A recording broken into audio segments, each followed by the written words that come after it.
നിങ്ങൾ ഇതിനു മുമ്പ് ഇത്രയും നല്ല ടേസ്റ്റിൽ ഒരു ശർക്കര ഉപ്പേരി കഴിച്ചിട്ടുണ്ടാവില്ലെന്ന് ഞാൻ 100% ഉറപ്പ് പറയുന്നു. ഞാൻ പ്രീത ചേച്ചി, പ്രീതാസ് വേൾഡിലേക്ക് എല്ലാവർക്കും സ്വാഗതം. അതിനായി 4 ഏത്തക്കയാണ് ഞാൻ എടുത്തിരിക്കുന്നത് കേട്ടോ. ആ 4 ഏത്തക്ക നമുക്ക് പൊളിച്ച് നമ്മൾ മഞ്ഞപ്പൊടിയിട്ട് ഉപ്പ് പൊടിയിട്ട് നമ്മൾ കുറച്ച് സമയം വയ്ക്കണം. എന്നിട്ട് അത് കഴുകി വാരി നമ്മൾ എണ്ണയിൽ വറുത്ത് കോരുവേണം. വറുത്ത് കോരുന്ന ആ പരുവമെന്ന് പറഞ്ഞാൽ നമ്മളെടുത്ത ഇടയ്ക്കൊന്ന് ഒടിച്ചു നോക്കണം. ഒടിച്ചു നോക്കുന്ന ആ സമയത്ത് നന്നായിട്ട് ഒരു ഒടിയുക എന്ന് പറഞ്ഞാൽ വഴവിഴാന്നാവരുത്. ആ പരുവത്തിന് നമ്മൾ മൊത്തം കോരി എണ്ണയിൽ നിന്ന് കോരിയെടുക്കുക.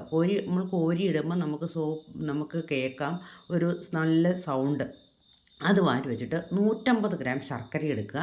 അത് നമുക്ക് മെൽറ്റ് ചെയ്തിട്ട് അത് ഉരുകി കഴിയുമ്പോൾ അരിച്ചൊഴിക്കണം. അരിച്ചൊഴിച്ചാൽ ചിലപ്പോൾ ശർക്കരയ്ക്കകത്ത് നമുക്ക് അതിനകത്ത് അടി കല്ലുണ്ടാകും. ശർക്കര എന്നിട്ട് അത് തിളപ്പിച്ചിട്ട് നമ്മൾ നന്നായിട്ട് ഇടയ്ക്ക് ഇളക്കി കൊടുത്തുകൊണ്ടിരുന്നിട്ട് അതൊരു നൂൽപ്പരുവം എന്ന് പറഞ്ഞാൽ നിങ്ങൾക്കറിയാമായിരിക്കും. ഇങ്ങനെ കൈകൊണ്ട് തൊട്ടിട്ട് ഇങ്ങനെ അകന്ന് വരുമ്പോൾ ഒരു നൂല്. അതിലല്ലെങ്കിൽ അതിനൊരു എളുപ്പപ്പണിയുണ്ട്. കുറച്ച് പച്ചവെള്ളം എടുക്കുക, അതിനകത്തോട്ട് നമ്മൾ ഒരു തുള്ളി ഒഴിച്ച് നോക്കിയിട്ട് നമ്മൾ ഉരുട്ടി കഴിയുമ്പോൾ നല്ല ബോള് പോലെ ആകുന്ന പരുവം ആകുമ്പോഴാണ് നമ്മൾ ഒരു നൂൽ പരുവം എന്ന് പറയുന്നത്. വെച്ചാൽ ഒരു നൂൽ പരുവത്തിന് കയ്യെ വെച്ച് ഒട്ടിക്കുമ്പോൾ എന്ന് പറയുന്നത് എല്ലാവർക്കും പേടിയാവും, ചിലപ്പം പൊള്ളുമൊക്കെ ചെയ്യും കേട്ടോ. അതുകൊണ്ടാണ്. പിന്നെ ഒരു പിഞ്ച് ഉപ്പ് അതിനകത്തോട്ട് ഇടണം കേട്ടോ.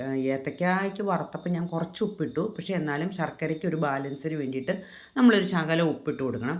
എന്നിട്ട് ഇതിങ്ങനെ ഇളക്കിയ ഒരു നൂൽ പരുവം എപ്പോൾ ആകുന്നോ അപ്പം നമ്മൾ 1 ടേബിൾ സ്പൂൺ ജീരകം എടുത്ത് ചെറുതായി ഒന്ന് ചൂടാക്കിയിട്ട് അത് പൊടിച്ച് വയ്ക്കണം. പിന്നെ ഒരു 4 ഏലക്കായും കൂടി അതിൻ്റെ കൂടെ ഇട്ടാണ് പൊടിക്കണം കേട്ടോ.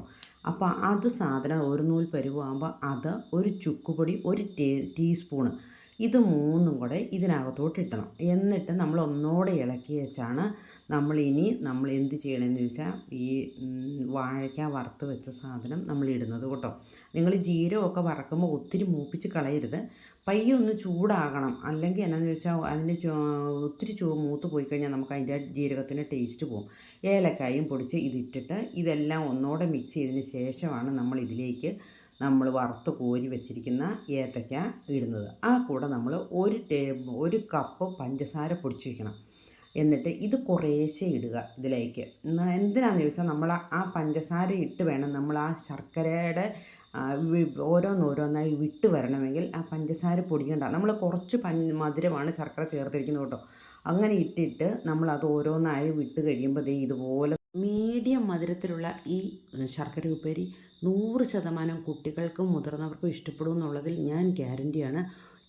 എന്നെ ആദ്യമായിട്ട് കാണുന്നവരാണെങ്കിൽ ഒന്ന് സബ്സ്ക്രൈബ് ചെയ്യുക, ഷെയർ ചെയ്യുക, ലൈക്ക് ചെയ്യുക. Thank you for watching.